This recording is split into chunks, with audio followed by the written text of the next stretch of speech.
love bugs. It's Corinne with Soulshift Channeling, and I am here for another Wednesday channeled message for the collective, and then pick a pile. I think we're going to have 2 or 3 messages tonight, or today, wherever this is finding you. I'll start with a prayer that helps connect me to this source held space, and from there we'll get a collective message, and then you'll have the chance to choose between, I guess it's 3 different readings today. We'll have some emojis in there, some different colors to help you choose. You can always pause, and this just helps you sync up.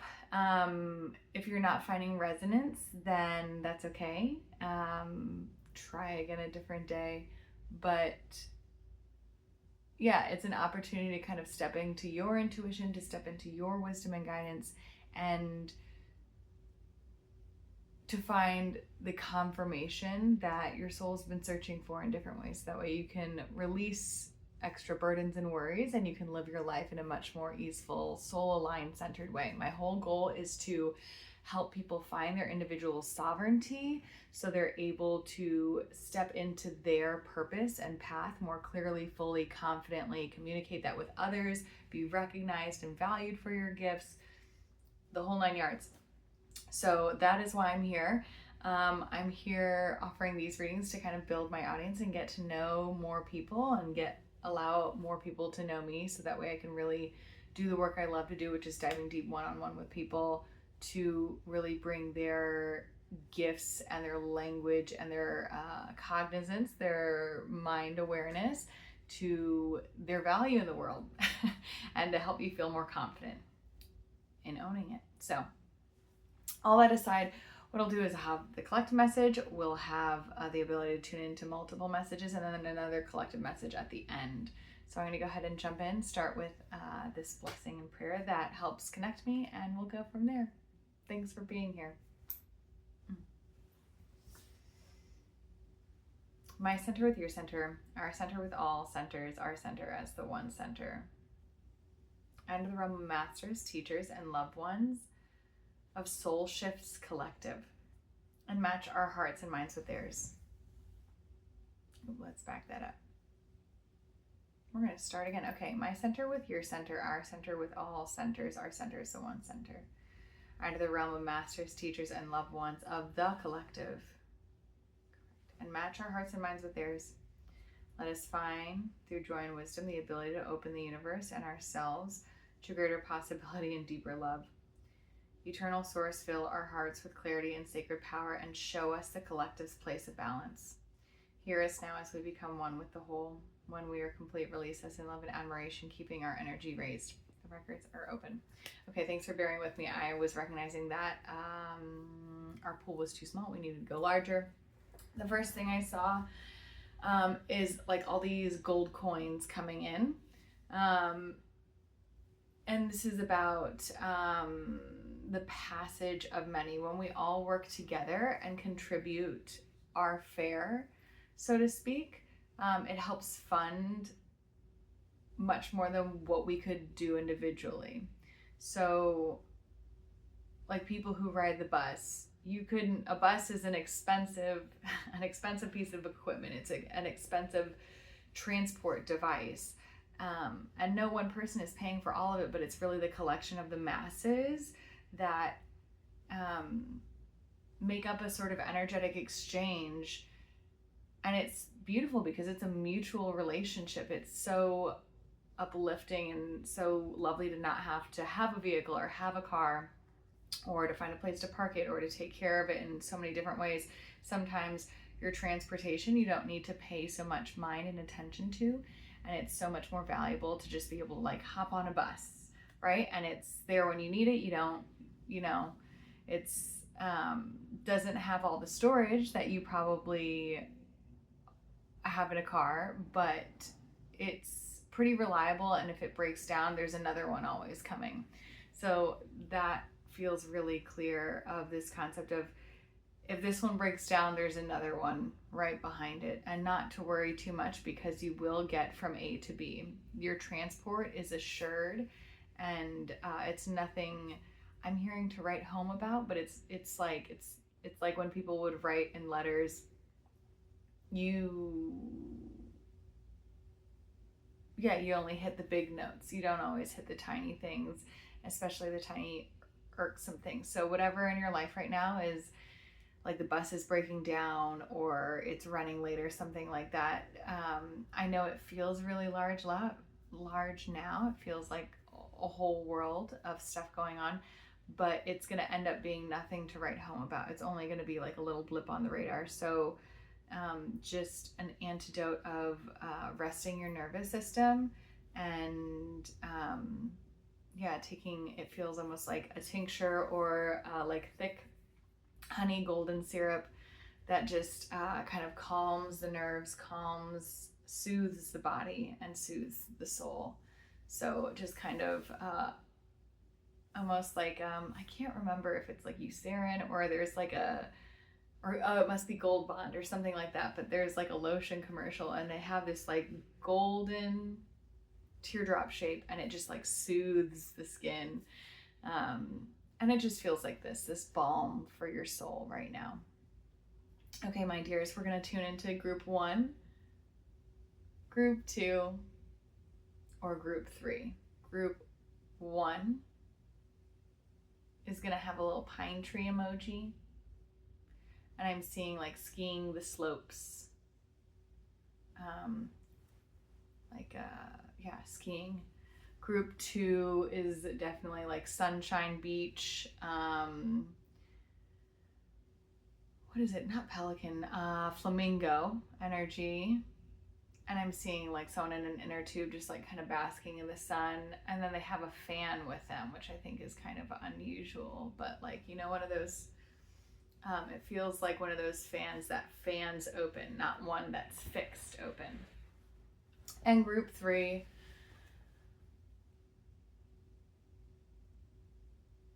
I feel like we're kind of at the beach, but it feels like not playing beach volleyball, but those inflatable beach balls that are like multicolored. It feels like that, although it doesn't feel like it's in a beach environment. It feels like it's in like a grassy picnicky area. It's not the beach. It's maybe at like a lake. You know how sometimes lakes have beaches, but there's like a lot of grass around it. So like picnic area, it's not entirely out of place, but you might be feeling a little bit like you don't see a lot of, like you're in a smaller environment than what you feel like you should be in. Okay, so I love our complex tune-in. So group 1, group 2, or group 3. Group 1 with the evergreen and skiing. Group 2 with the sun and the waves and the flamingo. And group 3, the picnic table and like beach ball, inflatable beach ball. All right, guys, feel free to skip ahead. And I'll catch you at the end for another collective reading. Okay. Group 1. All right, let's tune in for a moment. I'm seeing you like already picking pine cones, and it feels like you are thinking you're in a time of harvest. And when the pine cones fall, it is the time of harvest. It usually is harvest time, and there are some, I want to call them serotinous pine cones. I'll have to attach that down below if I can get a definition for you guys. There are these pine cones that will drop yearly or every other year. They'll drop from the tree, but the seeds are not released until a wildfire comes. The pine cones don't actually open up. Even when they dry out, they don't open up unless they have been exposed to heat or extreme heat. And I'm laughing because I'm recognizing this for myself, but I'm seeing this for you, of this concept of like, yes, it may look like harvest, but it's not time. Like the seeds are not getting planted yet. You're ahead of the game. I do recognize that sometimes you can, like, and now I'm seeing you collect fiddle-leaf ferns, which is a springtime thing. Usually, like, the fiddleheads of the ferns people will gather in the springtime. And it's almost just like this, I'm hearing gender confusion. It's almost like this confusion of what time and place it is, what season it is sometimes, like thinking, like when you step outside and it's fall, but for some reason it feels like spring, or you step outside and it's winter and it feels like a fall day, or, sometimes the seasons, especially recently in past years, as climate change has been more prevalent and our climate conditions are becoming more volatile. It's kind of these like mixed signals, wire crossings. And so no harm, no foul, no shade thrown. But I'm hearing like it might be helpful to go sit in some shade and just like to sit under a tree and to take a think and just take a moment to touch grass and to connect with the earth and to tune into a rhythm that's much larger than what your visual and even sensory surroundings look like, because within a season there is so much volatility. There's so much, can show up in so many different ways. That it can be confusing at times, but the call here for this group is to really tune into the deeper rhythm, to go into the planet, under the earth, like beyond the earth even, and to tune into the rhythm of the solar system, to tune into the gravitational pull and the tilt of the earth axis, to feel the bunching up of magnetic field about you. I'm seeing like as the earth tilts throughout the seasons, hitting equinoxes, and we're almost, or is it equinoxes or solstice? Hitting solstice. Yeah, solstice points at each of the furthest ends, which is going to be height of summer and height of winter. And we're approaching the height of winter here in the Northern Hemisphere at the time of this video. But basically just tuning into, like, it's from the poles where the Earth's magnetic field is like grounded or rooted, and I'm seeing as the Earth tilts, like almost like bunching up and loosening out. I don't know if that's actually what happens if you are a physicist or a geophysicist. I would love to hear if this is a phenomenon that's real or not, that's scientifically observable. But I'm hearing the urge to tune into that bunching up of magnetic field. And this is also kind of getting into, and I think this group especially, check in the description below if you want expansions on some of these headier concepts that sometimes I don't always expect. Because I'm about to bring another one up called the Doppler effect. And this is the whole concept of like if a siren, like an ambulance, is driving by you, as it's coming at you, the pitch is higher of the siren, and then as soon as it passes, it kind of drops down, and this is the Doppler effect. This is because the thing that's making the sound is traveling toward you and compressing those sound waves, and then as it's moving away from you, the sound maker is moving away and it's lengthening the sound waves as they're traveling towards you. So there's a call to sink into your body and to really tune into magnetic fields specifically, and this is also bringing in redshift and blue shift, which is the you can tell if galaxies are expanding or contracting, or if they're moving closer or further from our galaxy, based on if their light, I think it's tends red or tends blue, because red waves are longer waves and blue or violet color is made of shorter wavelengths.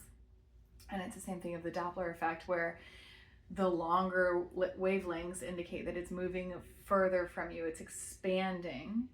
Whereas if you're seeing like blue, and I don't know if this is like actually with a naked eye or if this is probably obviously with a telescope, but I'm not, do more research. And also, if you have more information, please drop it in below, because inquiring minds love to know. But blue, like blue shift is if that galaxy or if that star, if that system is coming towards you, indicating collapse.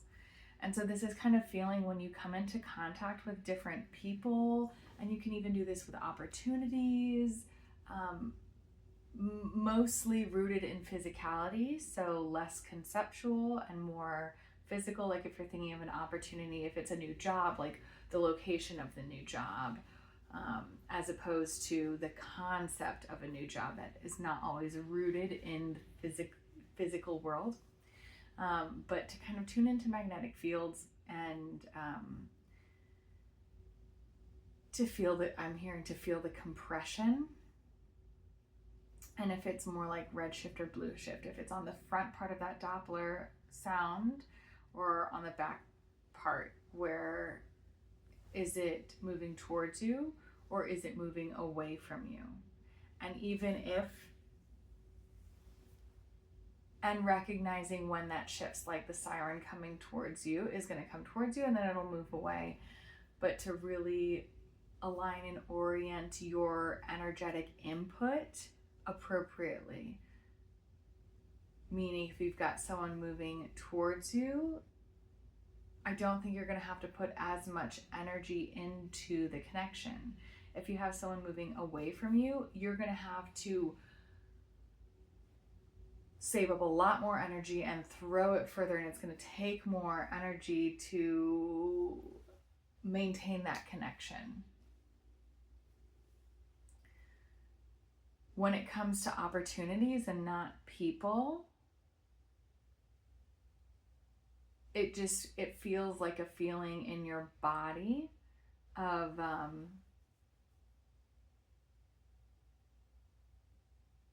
does it feel like information comes to you without having to go looking for it?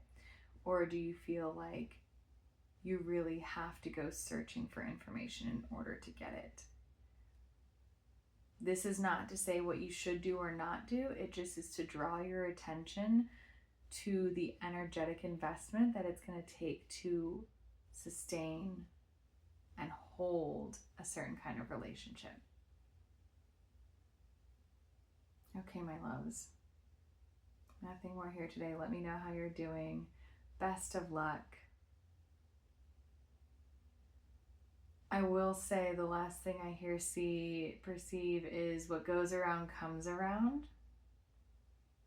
And a couple of different messages of like, I feel like some of you are trying to like catch an orbit or catch a bus, and sometimes you don't always catch the bus as it comes around, but in like the opening said, there's always another one to follow. If you're working with an elliptical orbit, if you're working with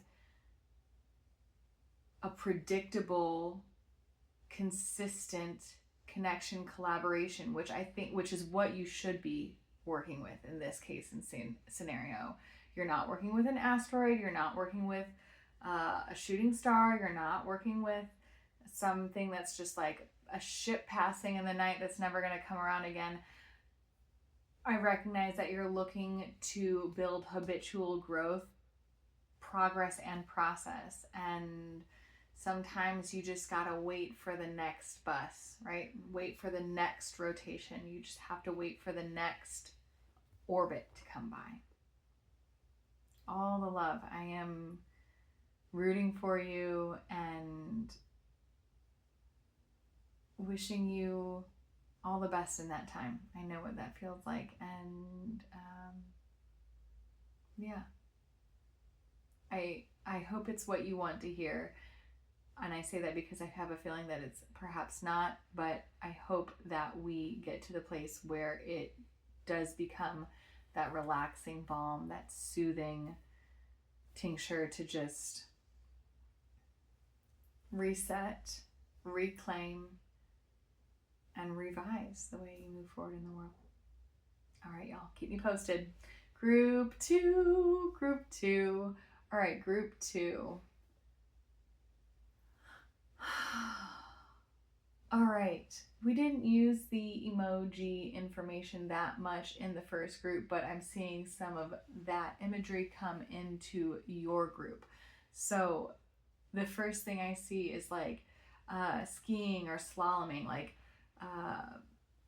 whipping back and forth, quick. And then all of a sudden you realize you're on a beach. And it's like, it's not many places in the world where you've got snow that then like turns into sand or turns into a beach. And I feel like you're shifting, like the conditions for you have shifted so drastically lately. Like you were skiing on snow. To sustain snow, you usually have to have freezing temperatures or below freezing temperatures, or a lot of snow and freezing temperatures at night. And I see you now just like transitioning almost effortlessly. Like the part on the sand was a little bit rough, but I feel like you got to the water and now you're water skiing. And essentially you are skiing on the same kind of content. Snow is just water in a different form, in a solid form. And yet the feeling in your body is massively different. I feel the representation here of water being emotions, and I feel like you've gone through this process lately of kind of thawing or defrosting particular emotional tumult or emotional distress, or even just emotional cognitive knowledge, being able to address and redress experiences in your childhood. And I'm looking at it from a new lens. The other thing here is when you've got snow, when it melts, it takes up less space than when it was solid in snow form. And I feel this with your experience. The space and the bandwidth that your memories previously took on, it was much more space. It was much more bulky, impactful in your life. And now I'm seeing snow plows. If you've ever lived in a really snowy place where snow plows would like plow parking lots, and there would be months of time that there are just huge snow piles that take up parking spots and parking lots because there's no place to put the snow. There is literally just so much of it. And I feel like you previously came from, or perhaps moving out of, an experience where your challenge, your trauma, it was just so bulky and so inconvenient and so frustrating and so impactful, that I feel like you're moving to this place where your emotions may be more top of mind now. You may have more emotional response. You may have more emotional impact. You may have, it just might feel unsteady or unstable in a different way. It's less running into things and more, I almost feel like this underlying fear of like being swept away by something, being swept away by the water. And I'm here to assure you, they say rest assured, that water finds its way out. Water will flow into and out of a system, but it doesn't really stay in the same place that long.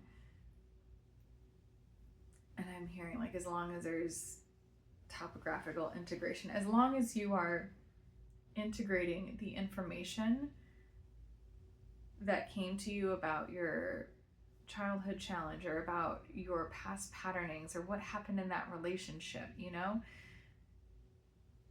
as long as you are reading it and consuming it, right? Like there's reading a book and where your eyes just skim over and you're like, what did I just read? And you have to go back and do it again and again and again sometimes. But as long as you're integrating, you're consuming the information that you're getting from whatever review process that you're in right now, any emotion that comes with it or alongside it is not going to stay with you that long. It is going to have the topographical, the geographical, the ability to flow from high to low. It's going to be able to flow out of the system. Now, if you are staying even keel and you're not really integrating and everything is kind of cool, calm, and copacetic, you've hit a plateau, you are on flat ground, right? You're not really challenging yourself. You're not experiencing highs and lows. You're just maintaining baseline. Then I just have a feeling that it's going to be, well, I guess two things. One, the water's going to stay with you and it's going to have the ability to soak into the ground. And then I see you planting seeds. But even so, you're still going to need irrigation. You're still going to need pathways. You're going to need to have supportive habits, routines, and psychological procedures to handle large influxes of emotion when it comes in. This is like running when you need to, or having a meditation practice, or doing yoga, or walking the dog, or making art, playing music, whatever helps you move and experience emotion in your body without allowing that emotion to threaten your existence and stability and survival. When you're able to let the emotion move through your body cleanly and clearly and relatively often, it's important here to have consistency in emotional experience, because it's like, do you want, I mean, you can live in the Nile and you can have this flooding and this massive rainfall a couple of times a year and be good for the rest of it. But I have a feeling like it depends on what crops you want to grow, right? If you're wanting to cultivate something delicate and intricately complex, and have sustained delicacy, you're going to need consistency. If you want a garden that has a lot of fragile flowers in it that require a lot of moisture and a lot of tending and a lot of care, you're going to need regular rainfall. You're going to need a regular emotional habit. You're going to need to be able to engage with emotions regularly. And that's such a beautiful thing. I know you can do that. I know you can do that. I know you can do that. And you do have an alternative option to have like pretty intense downpours and 10-year floods, you know, and it's going to be way more intense and it will still yield life. It just will be less constant, and both are fine. It's just about getting honest and getting real with what kind of life experience you want to cultivate.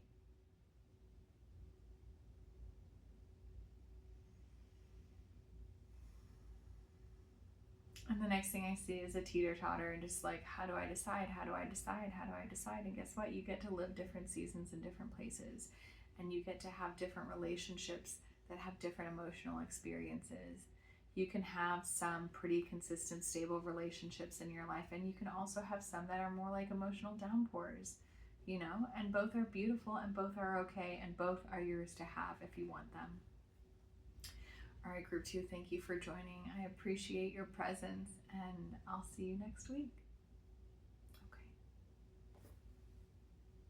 3, group 3. Group 3. All right, so, oh my gosh, I am feeling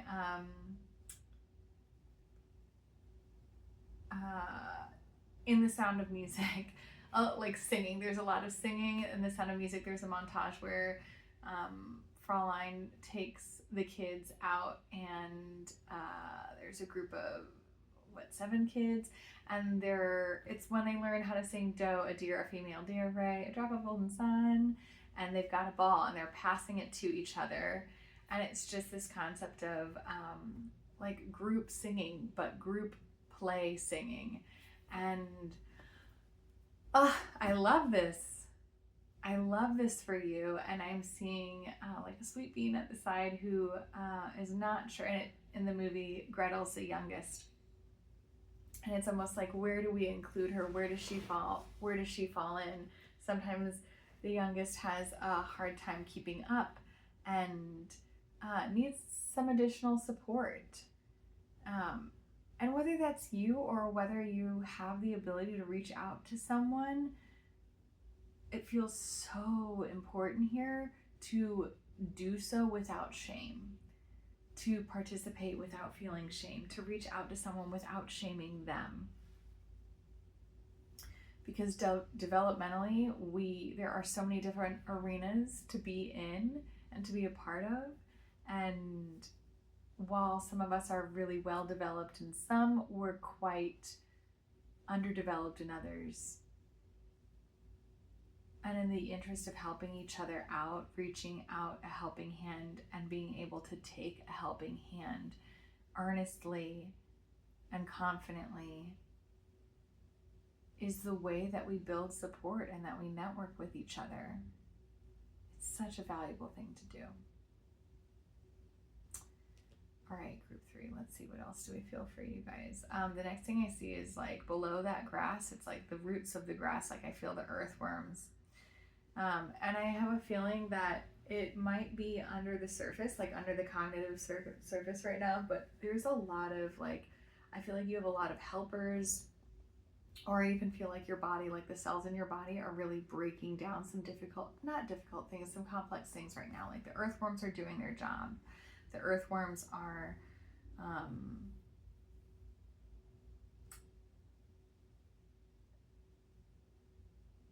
I hear consuming raw material. I feel like you might not have all of the energy available to you that you desire or are used to having at this point in time. And it's totally okay. More is coming, again, from the very beginning of like, if this bus is broken down, like the next one has gas, you know? I don't want you to feel, your only job right now here is to rest, period. To lay down on the grass, to look up at the sky, and to receive just like beautiful divine information and knowing from the sun, like feeling the sun soak into your skin. That is your only job here right now. All right, short and sweet, my dears. No, okay. Yeah, the last thing I see is like, as you were like laying down and soaking up the sun, I almost see you like unwrapping candies. It almost looks like saltwater taffy, but not quite, because it's like the candy paper is clear, not waxed paper. It's clear. I have a feeling that you can see clearly what temptations are for you right now. And I'm seeing like, as you're laying in the sun and you're kind of getting dried out, you don't want to add sugar. It won't behoove you to add sugar to your system, because it will further dehydrate you. Like what you really want is some sparkling water, something refreshing, like something clean and clear that can hydrate you, that can move and carry baggage. Hydration is key, just like keeping the flow going, so that way any toxins can easily make their way out of your system. Yeah, don't try and put any more toxins into your system right now. Just let the existing ones be carried out.